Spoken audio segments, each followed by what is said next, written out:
Hi everybody. Happy Thursday. Welcome to Lunchtime Live. I hope you're having a good week. Um, so next week is Christmas Eve. I probably will not do a live for Christmas Eve.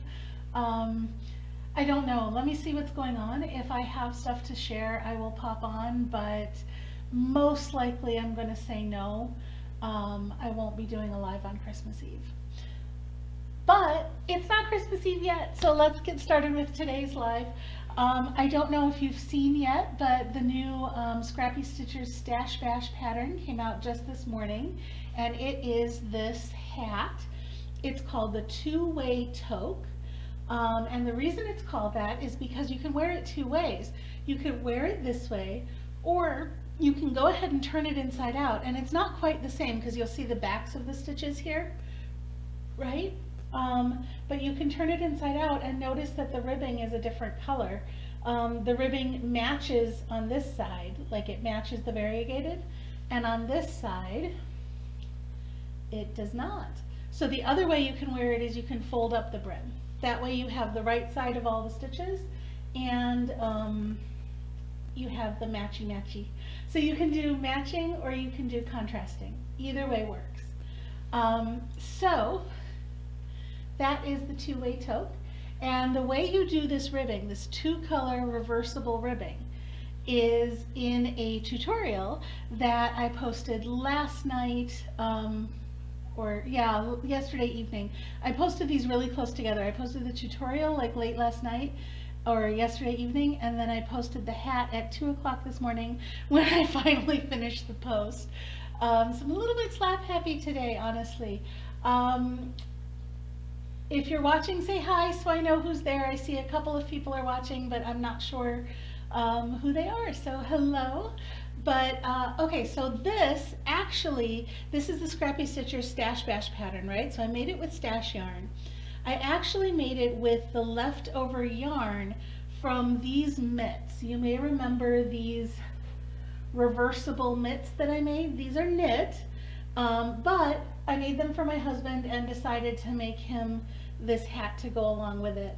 And I wanted to match the reversible ribbing bit at least, so that he could have the two looks with that and the two looks with these. And he loves them, so that is a win. It's always a win when he likes what I make for him. So let's see. Hang on just one second. I want to check a quick setting here. Okay, I think we're good. Anyway, seriously, say hi if you see me. Say hi if you can hear me. I want to make sure that the new settings are all working. And what else do I have for you? Oh, I want to talk to you more about the Stash Bash.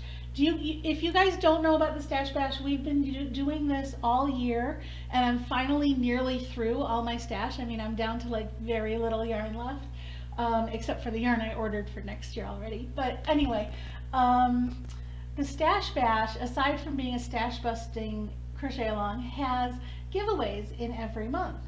And this month I decided not to ask a sponsor for a giveaway because there's something very special I wanted to give away to somebody. I've decided to give away a CGOA membership. Now you guys may know I love the CGOA. You've probably seen a lot of my posts about different CGOA events and classes and all that kind of stuff. The CGOA is the Crochet Guild of America, and I really feel very strongly that anybody who crochets has a home in the CGOA. So if you crochet, you should be in the CGOA. So what I've decided to give away for this Stash Bash, my dog just wandered between my feet. You may hear her bark in a second. Millie, go away. What I decided to give away is a one-year membership to the CGOA. Now it's a one-year digital membership, which is a $35 value. So basically, if you're already a member, you can use it towards your renewal. If you want a different level of membership, they have a print version where for $5 more, where you get the print version of the newsletter and magazine. The digital membership, you just get the digital version. which is what I have because I'm not a big paper person. But if you're a paper person and you want the print version, you can use the $35 towards that or towards whatever level of membership you want if you want a professional or business membership. So basically I'm giving away $35 towards a crochet membership. And this is available to anyone in the US over 18. And I think personally that once you join the CGOA for 1 year, you're going to keep coming back. And that's why I wanted to get somebody in. I want to give somebody that experience for a year because it's been such a good experience for me. And I've written lots about it, so I won't go into all the details about it now. It's just networking and friends and classes. I mean, there's so much. And this year, I'm actually vice president, so I cannot say I'm impartial on this. I am very partial on this. But this is a very special prize for me that I really wanted to give away as a Christmas present to somebody. So, Merry Christmas to whoever the winner is early. But go ahead and get on there and enter. Be sure to get your entries in so that you have a chance to win this awesome prize. And that is all I have to say about the Stash Bash stuff. The reversible ribbing, I posted that tutorial, so check that out. It's a separate post, but I also have the video embedded into the pattern, so you should see it either way. It's not on the pattern PDF, there's just a link on the PDF. I told you there's no video next week because it's probably going to be a crazy day because it's Christmas Eve, but I don't know. If I'm sitting around and I'm bored, or if I've done something exciting and I want to show you, maybe I'll pop on. I don't know if any of you will be able to be around to watch though, so thinking probably not. And that's everything I've got for this week. The stuff I'm working on for next week is, well, the stuff I'm working on going forward is end of the year stuff and stuff for next year. I've got some exciting CALs coming up next year, a knit along and a crochet along, and I really want to get some posts out to tell you about them. As a sneak peek, I'm doing a magnet crochet along next year where we'll have a new magnet every month. And also somebody had asked me to demo how to do a baby sweater, a knit baby sweater, raglan top down. So, well, a knit sweater, raglan top down, but I've decided to do it as a baby sweater. So I'm going to have that baby sweater as a knit along starting at the beginning of the year as well. And that one's sponsored by We Crochet, and I've got a couple different sponsors for the magnet one, but I want to tell you all about it. I just need some time to write the post. So that's what I'm going to be working on this week, is getting out news for next year. I'm also working on a roundup of the top hits from 2020 and basically just preparing for the next year. So whatever I manage to get done, if I'm around on Christmas Eve, I will let you know about it. Now let's get to the part that you guys are all excited about. We're going to do another Tunisian demo. I'm going to demo the purl stitch today, the Tunisian purl stitch, and next week I'll demo the reverse stitch, and then I think that's it for this little mini series on Tunisian. So if there's something else you guys want to see, or not next week, the week after, I'll end the year with the reverse stitch. So if there's something else you guys want to see that is different for next time, starting off the new year, let me know and I'll put it in the rotation. I've got a couple things scheduled, but I will add it to the rotation if there's something in particular you want me to show you. So, all right, let's switch over and take a look at the swatch we have so far. We worked a couple of rows of, well, we worked a foundation row, then we worked a couple of rows of Tunisian simple stitch. Then we moved on to Tunisian knit stitch, and now we're going to do purl. And you can see that the top of the last row of stitches looks just like a foundation row.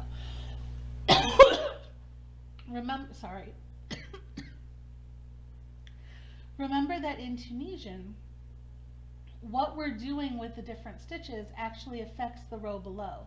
So what we're going to do with the purl stitch is going to change the way this row looks here. So give me 1 second to, sorry about that, throat got a little dry. I'm going to zoom in a little bit and let's take a look at how to do the Tunisian purl. So it's all about where you pick up the loop. If you remember in the Tunisian simple stitch, we went under, oops, I think I've got, yeah, I finished that row badly. There we go. It probably pulled out and I fixed it. Okay, So if you remember the Tunisian simple stitch, we ignore the first stitch because this loop's already coming out of it, and then we pull up a loop under the vertical bar of each of the rest of the stitches, just like this, right? Notice that our yarn, when we do that, is held in the back. The only difference with the purl stitch is we're going to make sure the yarn is held in the front before we do that. So two ways to do that. You can physically move the yarn to the front like this, hold it out of your way, insert your hook, pick up your yarn, and finish your stitch, okay? And to finish the stitch, it's the same way we would do before, right? You're going to bring it over the hook, and you're going to pull it through. Now I like to hold this down with my thumb because it gets a little awkward, right? Bring it over my hook and pull it through. Oops, I split the yarn. This yarn has been worked several times. It might need to be retired soon. But pull it through, and then I can adjust the tension from there. And the reason I like to do that is because this loop right here, that tension gets really, really tight if you're not careful. So I like to hold it down with my thumb. But this whole moving the yarn like that, you know, that's a little tedious. You don't want to keep dropping the yarn and picking it up between stitches. So here's how you do it without changing your grip on your yarn. Take your hook, and instead of moving the yarn to the front, move your hook behind that yarn, okay?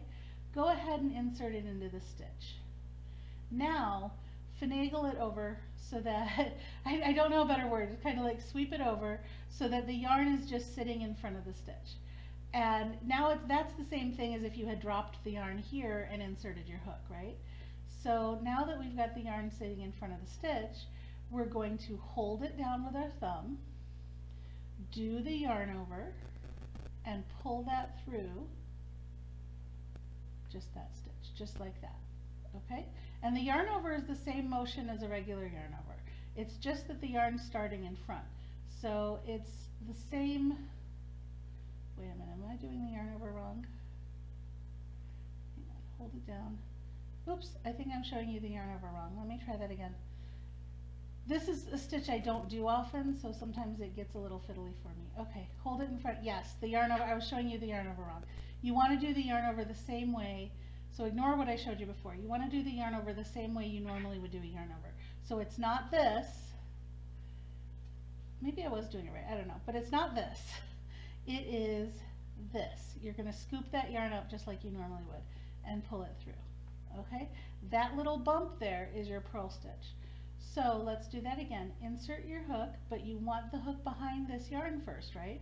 So bring your hook behind the yarn, insert your hook, okay? Now bring this yarn down so that it's resting underneath. With me so far? All right, hold that little loop underneath. Do your yarn over, just like you normally would, and bring it through that loop. And you can see that we've made another little loop under there. Now you can wiggle a little bit to tighten it. I'm going to show you what happens if I don't hold it, how tight it gets. Bring your hook behind, insert it, and make sure that that yarn is laying on the bottom, right? Now if I don't hold that yarn, do you see how tight it gets when I try to pull through? Right there, and that's a much tighter loop. That almost like disappears. So that's why I like to hold it. So bring your yarn behind, insert your hook, hold the yarn down, yarn over, and finish your stitch. Okay, and then settle your tension after that. Let's keep doing the rest of the row, and you'll see how smoothly it goes when you get a rhythm. Oops, you want to make sure you're not pulling it through two. Okay, bring the hook behind, insert it into the next stitch, make sure the yarn's at the bottom, hold it in place, yarn over, and pull up a loop.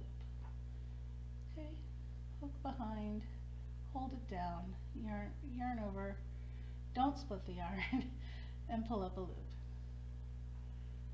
Behind. Now in this edge stitch, remember, you can go under both of these loops for a more secure edge. So you can go under just this front loop here, but that'll be a little floppy. So I would go under both of those edge loops just for the edge. Anyway, hold it down, yarn over, and pull through. So the real difference is that the yarn is in front when you do your stitch, but look at what all of that twisting of the yarn does. This was the simple stitch down here, And this is the purl stitch where the little twisting of the yarn happens in the front, okay? Unlike knitting, the reverse of a purl stitch does not look like a knit stitch. Or it's not, with knitting, the knit and the purl are basically reverse of each other. That is totally not the case here. These are two completely different stitches. So now let's finish this row, and we finish it the same way we always have. Chain 1, yarn over and pull through 2, yarn over and pull through 2, all the way across until you're down to just the 1 loop. And that has made us 8 purl stitches, and now you look and you see you've got the what looks like a foundation row on top, because this affected the row below us. So let's do another row of that. Again, you're going to skip the first stitch, you're going to bring your hook behind the working yarn, okay? Insert your hook into the vertical bar of the next stitch. Make sure your working yarn is at the bottom. Hold it down to help with tension. Yarn over and pull through. Okay, and then cinch it up till the tension that you want. Just like that. Hold it down. Yarn over and pull through, and then wiggle your tension into place.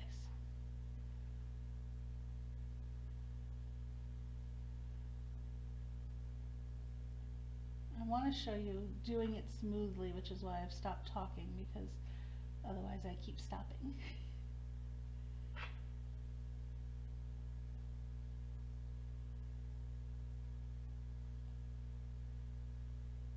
So you can see once you get the rhythm going, it's actually just as smooth as all the other stitches.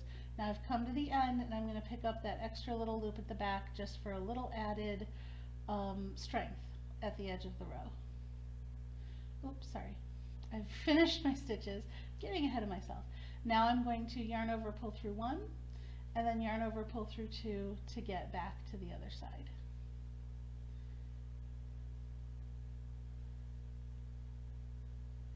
And that is 2 rows now of Tunisian purl stitch. And you can see it looks just very much like a knitted purl stitch, but it's not the same because it doesn't look the same on the back. The back is interesting though. This is what the Tunisian purl stitch looks like on the back. It doesn't look like a knit stitch at all, but it looks kind of cool, right? So those are the different textures. This is what the knit stitch looks like on the back. It has a very raised ridge, okay? And then this is what the simple stitch that we did look like on the back. And that is it for the demo today. So I see a couple people joined us right near the end here. You can absolutely watch the replay. Just note that I was doing it wrong for the first 2 stitches. I did my yarn over wrong. I get that mixed up a little bit sometimes with this. So you will see what not to do for the first 2 stitches. And that is it. That's all I have for you today. And I will see you maybe next week, maybe the week after. Although if next week is Christmas Eve, then that means the week after is New Year's Eve. So I'll log on for one of those 2, but I'm not sure which. And then I will see you then. So have a happy weekend, and I will talk to you later. Bye.